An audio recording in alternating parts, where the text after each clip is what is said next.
किसनपुर राज्य के एक छोटे से गांव मणिपुर में गर्मी के तेज और जलते हुए मौसम से पूरे गांव के लोग बेहद परेशान हैं। लखन अपनी पत्नी ममता और 2 छोटे बच्चों के साथ एक छोटी सी झोपड़ी में रहता था। गरीबी ने उनकी जिंदगी को इस कदर रखा था कि उन्हें रोज के खाने पीने के लिए संघर्ष करना पड़ता था। सूरज की कड़ी धूप झोपड़ी में आ रही तपिश और गर्मी ने उनकी हालत को और भी बुरा बना दिया था। अजी, क्या आपको नहीं लगता कि इस गर्मी में जब हम इतना कष्ट सहते हैं तो इस गर्मी से हमें भी कुछ राहत मिलनी चाहिए? और बच्चों के लिए तो कुछ ठंडा करने का भी कोई इंतजाम नहीं है। घर में ठंडी और छाव का तो कोई नामो निशान नहीं है। इस गर्मी से हमारा हाल तो ऐसा हो गया है कि अब तो रात को भी नींद में घबराहट होती है। ऐसा लगता है जैसे हमारा पूरा शरीर जल रहा हो। हाँ, मुझे भी यही लगता है, लेकिन ये सब हमारी किस्मत है। मेहनत करने के बावजूद कभी कोई मदद नहीं मिलती। ये गर्मी तो जैसे हमें और भी तोड़ देती है, लेकिन फिर भी हम हार नहीं मान सकते। हमें अपने बच्चों के लिए जीना है। ममता, कुछ तो रास्ता मिलेगा, बस उम्मीद नहीं छोड़नी चाहिए। अजी, क्या करें? इस गर्मी से जूझे हुए जीना बहुत मुश्किल हो गया है। मैं तो बस यही सोचती हूँ कि किसी तरह इन हालातों से बाहर निकल सके। बच्चे तो छोटे हैं, उन्हें देखकर मन बहुत दुखता है। तुम्हारी बात सही है ममता, लेकिन हमें कोशिश तो करनी होगी। कुछ ना कुछ करना होगा। मैं तुम्हारे और बच्चों के लिए हर मुश्किल से लड़ने को तैयार हूँ। हमें कभी हार नहीं माननी चाहिए। छोटे छोटे बच्चे गर्मी के कारण बेहद परेशान थे और ममता हर पल घर के कामों में व्यस्त होकर इस उम्मीद में जी रही थी कि किसी तरह उनका जीवन थोड़ा बेहतर हो सके। एक दिन ममता रसोई में खाना बना रही होती है। तभी उसके दोनों बच्चे उसके पास आकर कहते हैं, माँ, हमें कुछ ठंडी चीज दो ना। बहुत गर्मी हो रही है, पंखा भी नहीं चलता है और हवा भी नहीं आता है। थोड़ा सा पानी या कुछ ठंडा दे दो, हमें बहुत प्यास लग रही है। हाँ माँ, मुझे भी गर्मी बहुत लग रही है। क्या हमें कभी ठंडा पानी पीने को नहीं मिलेगा? देखो ना माँ, कितनी गर्मी है। क्या हमें कभी आराम से रात को सोने को नहीं मिलेगा? इस गर्मी में तो कुछ भी नहीं किया जा सकता माँ। ममता के चेहरे पर चिंता और दुख साफ नजर आता है और उसके आंसू बहने लगते हैं। माँ, तुम क्यों रो रही हो?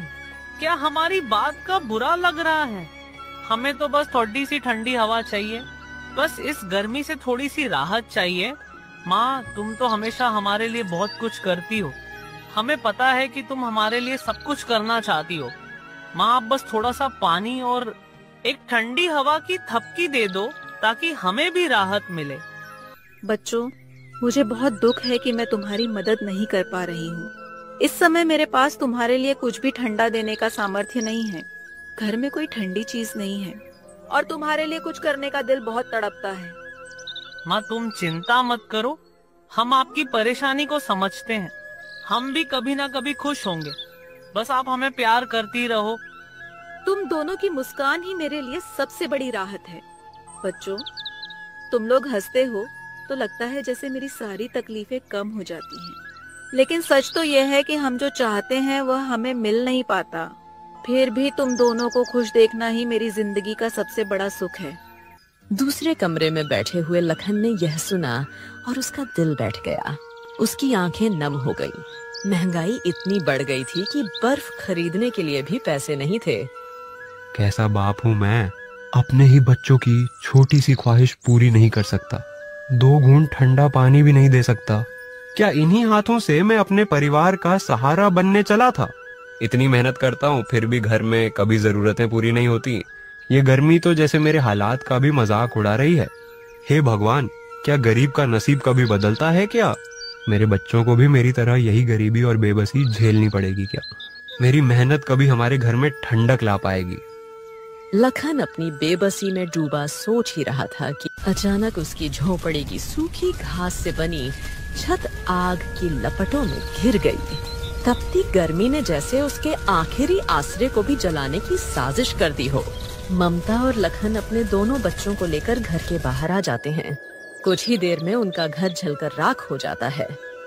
हे भगवान, ये क्या हो गया? अब क्या करेंगे? अब हम कहाँ रहेंगे? क्या कर सकता हूँ ममता, यह घर ही तो था जो हमें धूप और बारिश से बचाता था, पर अब वह भी चला गया। लेकिन हमारे बच्चे कहाँ रहेंगे अब? घर जल सकता है, लेकिन मेरा हौसला नहीं। मैं फिर से मेहनत करूंगा, फिर से अपने बच्चों के लिए छत बनाऊंगा। हम राख से भी नया आशियाना खड़ा कर लेंगे ममता। दिन भर लखन गांव में इधर उधर भटकता रहा। एक दुकान पर एक छोटा सा काम मिलता है, जिसके बदले लखन को मात्र 50 रुपए मिलते हैं। लखन 50 रुपए लेकर अपने परिवार के लिए नाश्ता लेकर आता है। अजी क्या हुआ, कोई काम मिला क्या? बच्चे दिन भर भूख और गर्मी से परेशान हैं। हाँ ममता, दिन भर काम ढूंढने के बाद एक आदमी ने मुझ पर तरस खाकर मुझसे कुछ बोरियां उठवाई और बदले में मुझे 25 रुपए दिए, जिससे मैं यह नाश्ता लेकर आया हूँ। तुम ये बच्चों को खिला दो, कल मैं फिर जाऊंगा और कुछ ना कुछ काम ढूंढ लूंगा। जैसे तैसे उन लोगों ने रात एक पेड़ के नीचे काटी।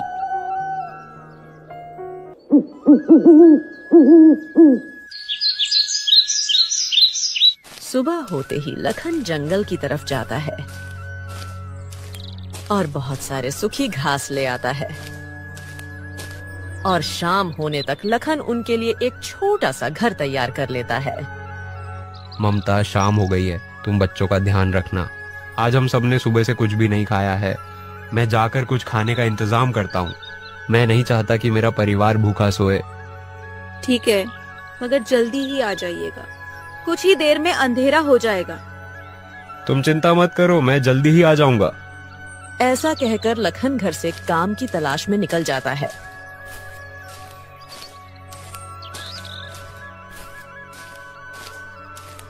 तभी रास्ते में उसका पुराना दोस्त हरीश उसे मिलता है। अरे लखन भाई, बहुत दिनों बाद नजर आए, क्या बात है, परेशान लग रहे हो? क्या बताऊं हरीश भाई, पहले तो बच्चे गर्मी से परेशान थे, फिर उसके बाद सूखी घास की बनी होने के कारण हमारे घर की छत भी जल गई।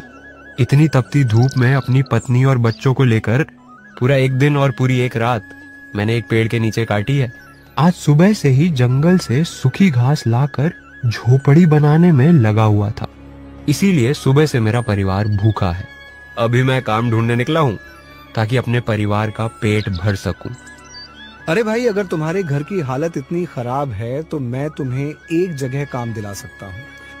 हाँ हाँ भाई, क्यों नहीं, अपने परिवार के लिए मैं कुछ भी काम करने को तैयार हूँ। फिर हरीश लखन को एक सेठ के पास लेकर जाता है।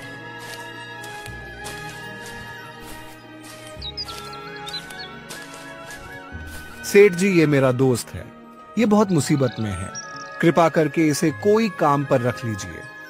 मेरे पास अभी सिर्फ मेरे खेतों का काम बचा है। एक और बात, खेतों में काम करने के लिए मेरे पास बैल नहीं है, मेरे दोनों बैल बीमार हैं। अगर तुम्हारे पास बैल है तो कल से खेत पर काम करने आ जाना। और हाँ, क्या तुम इतनी धूप में हल चला पाओगे? सेठ जी, मेरे पास बैल तो नहीं है, लेकिन आप चिंता मत कीजिए, मैं कल से ही आपके खेत को जोतना शुरू कर दूंगा। लेकिन तुम अकेले सारा काम कैसे करोगे? तुम्हें पता है ना कितनी चिलचिलाती धूप होती है, इतनी गर्मी में तुम काम कैसे कर पाओगे? सेठ जी, मैं अपने परिवार के लिए कुछ भी कर सकता हूँ, आप मेरी चिंता मत कीजिए, आपके खेतों में मैं हल चला लूंगा। ठीक है, तो फिर मेरा खेत बहुत बड़ा है, इतनी गर्मी में तुम ज्यादा से ज्यादा 4-5 घंटे ही काम कर पाओगे, इसलिए मैं तुम्हें सिर्फ 100 रुपए दूंगा। सेठ जी, इतनी चिलचिलाती धूप में आपको तो पता है ना कितनी लू चलती है, और आप मुझे सिर्फ 100 रुपए ही देंगे। सेठ जी, ये तो बहुत कम है। देखो, तुम्हें काम करना है तो करो, वरना मैं ये काम किसी और से करवा लूंगा। नहीं नहीं सेठ जी, मैं ये काम करके अपने बच्चों को अच्छी जिंदगी देना चाहता हूँ, ताकि कम से कम गर्मी में थोड़ी ठंडक पा सके। आप चिंता मत कीजिए, मैं आपका काम करूंगा। ठीक है, तो फिर जाओ और कल से समय से काम पर आ जाना। इसके बाद हरीश और लखन दोनों सेठ के घर के बाहर आ जाते हैं। भाई, तुम्हारा बहुत बहुत धन्यवाद, आज तुम्हारे वजह से मुझे काम मिल गया, नहीं तो मुझे तो कहीं काम ही नहीं मिल रहा था। क्या तुम मेरी एक मदद और कर दोगे? हाँ हाँ लखन, बोलो, तुम्हें और किस बात की परेशानी है? भाई मेरे परिवार ने आज सुबह से कुछ नहीं खाया है। क्या तुम मुझे थोड़े पैसे उधार दे सकते हो? कल सेठ मुझे जैसे ही पैसे दे देंगे मैं तुम्हें तुम्हारे पैसे लौटा दूंगा। अरे भाई, तो इसमें घबराने वाली क्या बात है? ले लो तुम पैसे। अब मैं घर चलता हूँ, शाम भी हो चुकी है। अब तुम भी खाने का सामान लेकर अपने घर चले जाओ। फिर हरीश अपने घर चला जाता है। लखन भी खाने का सामान लेकर अपने घर चला जाता है।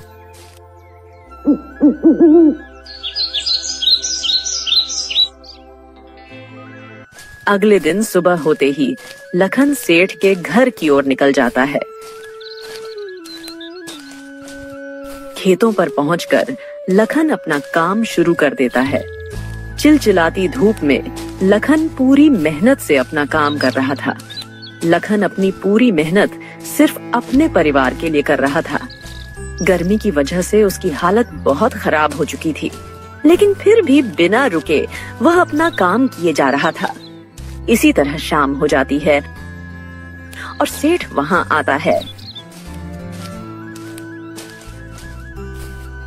अरे वाह लखन, तुमने तो बहुत अच्छा काम किया है। या लो, आज के तुम्हारे 400 और कल समय से काम पर आ जाना। लखन खाने का सामान खरीदता है और घर चला जाता है। ये क्या जी, आप तो पूरे पसीने से लटपट हुए हैं। हाँ ममता, काम ही कुछ ऐसा मिला है। सेठ जी का खेत जोतने का काम मिला है, जिसके बदले में सेठ जी 400 दे रहे थे। तुम देखना, कुछ दिनों में सब सही हो जाएगा। आप हम लोगों के लिए खुद को इतनी तपती धूप में झोंक रहे हो। आप कैसे झेलेंगे ये सब? तुम मेरी चिंता मत करो ममता, तुम देखना मैं सब ठीक कर दूंगा और हमारे बच्चों को यूं गर्मी में जलना भी नहीं पड़ेगा। कुछ दिन यूं ही बीत जाते हैं। अब लखन के परिवार की स्थिति भी ठीक होने लगी थी। वह रोज तपती धूप में सेठ के खेतों में अपनी पीठ पर हल्का बोझ लिए हुए काम करता था। एक दिन लखन अपने घर आया तो ममता को उदास बैठे देखकर उसने पूछा, क्या हुआ ममता, तुम ऐसे उदास क्यों बैठी हो? आदित्य की तबीयत बहुत खराब है। गर्मी की वजह से छोटू को लू लग गई। हम क्या करेंगे? हमारे पास तो इतने पैसे भी नहीं है कि छोटू को अस्पताल ले जा सके। तुम चिंता मत करो ममता, मैं देखता हूँ क्या कर सकूं। सबसे पहले लखन हरीश के घर का दरवाजा खटखटाता है। क्या हुआ लखन, तुम यहाँ कैसे? हरीश भाई, आदित्य की हालत बहुत खराब है। गर्मी की वजह से उसे लू लग गई है भाई। मुझे कुछ पैसों की जरूरत है, कृपया मेरी थोड़ी मदद कर दो। मैं तुम्हारा एहसान जिंदगी भर नहीं भूलूंगा। लखन भाई, जितना हो सकता था मैंने तुम्हारी मदद की, लेकिन मेरा भी खुद का एक परिवार है और उसके भी कुछ खर्चे हैं। मैं भी तो तुम्हारी तरह एक गरीब आदमी हूँ। माफ कर दो भाई, मैं तुम्हारी मदद नहीं कर सकता। हरीश भाई, मुझे अब भी पैसों की बहुत जरूरत है। अगर मेरे बेटे को समय पर इलाज ना मिला तो उसकी जान को खतरा हो सकता है। भाई, क्या तुम मेरी कोई मदद नहीं कर सकते?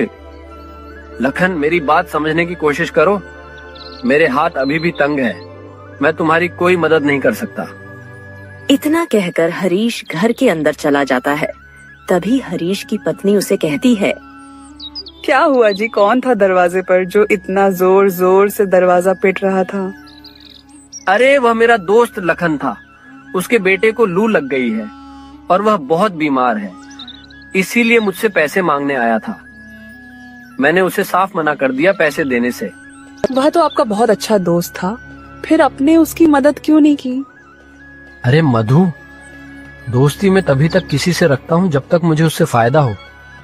चलो मान लिया, मैंने उसे उधार दे भी दिया तो वह मेरे पैसे लौटाएगा कैसे? उसका तो खुद का परिवार संभलता नहीं। अभी कुछ दिन पहले ही मुझसे पैसे लिए थे, वह अभी तक नहीं लौट आया। मुझे मैं कोई दानवीर नहीं हूं जो अपने पैसे दान करता चलूं। इधर लखन बहुत बेबस और परेशान था। उसने अपने सभी रिश्तेदारों और जानने वालों से पैसे मांगे, लेकिन सभी ने कुछ न कुछ बहाना बना दिया। छोटू की तबीयत भी और खराब होती जा रही थी। हार मानकर लखन गांव के मुखिया के घर मदद मांगने जाता है। मुखिया जी, मेरा बेटा बहुत बीमार है, उसे लू लग गई है और उसका इलाज जरूरी है, लेकिन मेरे पास पैसे नहीं हैं जिससे मैं अपने बेटे का इलाज करा सकूं। मैंने अपने सभी रिश्तेदारों और जानने वालों से पैसे मांगे, लेकिन सभी ने कुछ ना कुछ बहाना बना दिया। अब एक आप ही से उम्मीद है। लखन, मुझे तुम्हारी बात सुनकर बहुत बुरा लगा। रिश्तेदार और दोस्त तभी तक साथ देते हैं जब तक इंसान के पास पैसा हो। लेकिन लखन, तुम तो जानते ही हो, गांव के जो भी छोटे मोटे काम चल रहे हैं वह मैं अपने पैसे से करा रहा हूं। अभी खुद मेरे ऊपर दुनिया भर का कर्ज हो रहा है। मैं तुम्हारी कोई मदद नहीं कर सकता। लखन, अभी मेरे हाथ भी तंग है। तुम किसी और से मदद क्यों नहीं मांगते? मुझे उम्मीद है कोई और तुम्हारी मदद जरूर करेगा। कोई बात नहीं मुखिया जी, जब अपनों ने साथ नहीं दिया तो दूसरों से क्या उम्मीद रखा जा सकता है भला? अब तो वही होगा जो ईश्वर की मर्जी। इतना कहकर लखन मुखिया के घर से निकल जाता है। आज सबने साबित कर दिया कि कोई किसी का अपना नहीं होगा। बुरे वक्त में कोई साथ नहीं देता। लखन बीच रास्ते में ही चिंता के कारण बेहोश हो जाता है। तभी रास्ते से गुजर रही एक औरत की नजर लखन पर जाती है। अरे यह कौन है और यह रास्ते पर ऐसे बेहोश क्यों पड़ा है? मैं इसे ऐसे हालत में छोड़कर आगे नहीं बढ़ सकती। औरत लखन को अपने घर ले जाती है और उसकी खूब सेवा करती है। थोड़ी देर बाद लखन को होश आ जाता है। ये मैं कहाँ हूँ? मैं तो अपने घर जा रहा था। छोटू की तबीयत खराब है, मुझे जल्दी से घर जाना होगा। तुम रास्ते में बेहोश पड़े थे, इसलिए मैं तुम्हें अपने घर ले आई। तुम ऐसी हालत में अपने घर कैसे जाओगे? अभी तुम्हें आराम की जरूरत है। तुम बाद में अपने घर चले जाना। आप कौन हैं और आपने मेरी मदद क्यों की? आप तो मुझे जानते भी नहीं हैं, फिर भी आप मुझे अपने घर ले आए और मेरी इतनी सेवा की। भगवान ने हमें एक दूसरे की मदद करने के लिए ही बनाया है। जब कोई परेशान हो तो हमारा फर्ज बनता है कि हम सामने वाले की मदद करें। हो सकता है, लेकिन मुझे तो लगता है कि लोगों को कोई फर्क नहीं पड़ता कि कोई मारे या जिए, लोग सिर्फ अपने लिए जीते हैं। हो सकता है तुमने अब तक सिर्फ लोगों के बुरे चेहरे ही देखे हो, लेकिन मैं मानती हूँ कि अच्छाई अभी भी बाकी है। हाँ, कुछ लोग ऐसे भी होते हैं, लेकिन सभी नहीं। वैसे तुम बेहोश कैसे हो गए? तुम्हें देखकर लगता है कि तुम बहुत परेशानी में हो। मेरे बेटे को लू लग गई है, लेकिन मेरे पास इतने पैसे नहीं है कि मैं उसका इलाज करा सकूं। मैंने सभी से मांगे, लेकिन किसी ने भी मेरी मदद नहीं की। आखिरी उम्मीद लेकर मैं गांव के मुखिया के पास गया था, लेकिन उन्होंने भी मेरी मदद करने से इनकार कर दिया। मैं इसी सोच में डूबा हुआ था। तभी मुझे चक्कर आया और मैं वहीं गिर गया। उसके बाद मुझे कुछ भी याद नहीं। जब आंख खुली तो आप सामने थे। तुम तो बहुत बड़ी मुसीबत में हो। अब तक तो तुम्हारे बेटे की हालत बहुत खराब हो चुकी होगी। तुम एक काम करो, जल्दी से अपने घर जाओ और अपने बेटे का इलाज कराओ। अनजान औरत लखन को बहुत सारे पैसे देती है। इससे तुम अपने बेटे का इलाज करा लेना और जो पैसे बच जाए उनसे अपना कोई व्यापार शुरू कर लेना। आप किसी भगवान से कम नहीं है। मैंने भगवान का नाम तो सुना था, आज देख भी लिया आपका। बहुत बहुत धन्यवाद। आपका यह एहसान मैं जिंदगी भर नहीं भूलूंगा। अरे नहीं भैया, ये बड़ी बात नहीं है। अब आप जल्दी से जाओ और अपने बेटे का इलाज कराओ। लखन जल्दी से अपने घर जाता है और अपने बेटे का इलाज कराता है।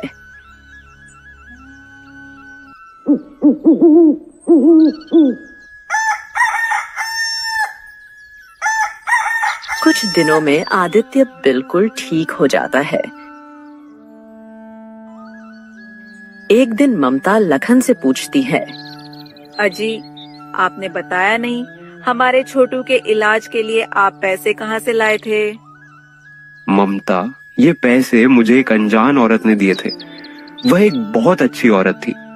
उसने मुझे पैसे दिए थे और कहा था कि छोटू का इलाज इन पैसों से करा लूं और बचे हुए पैसे से कोई व्यापार शुरू कर लूं। सच में वह औरत किसी भगवान से कम नहीं थी। अजी, अभी तो हमारे पास बहुत पैसे बचे हैं, क्यों ना हम उन पैसों से कोई कारोबार शुरू कर ले। तुम्हारी बात तो सही है ममता, लेकिन हम करेंगे क्या? मैं तो कहती हूँ एक दुकान खोल लेते हैं जिसमें हम जूस और मिल्क शेक बेचेंगे। गर्मी के दिनों में लोग ठंडी जूस का मजा ज्यादा लेंगे और मैं तो स्वादिष्ट जूस बना लेती हूँ। हमें एक बार कोशिश जरूर करनी चाहिए। तुम ठीक कह रही हो ममता, गर्मी में हर कोई ठंडा ठंडा शरबत पीना चाहता है। मैं अभी बाजार से सामान ले आता हूँ। हम कल से ही अपना काम शुरू कर देंगे। लखन बाजार जाकर जूस का सारा सामान घर ले आता है।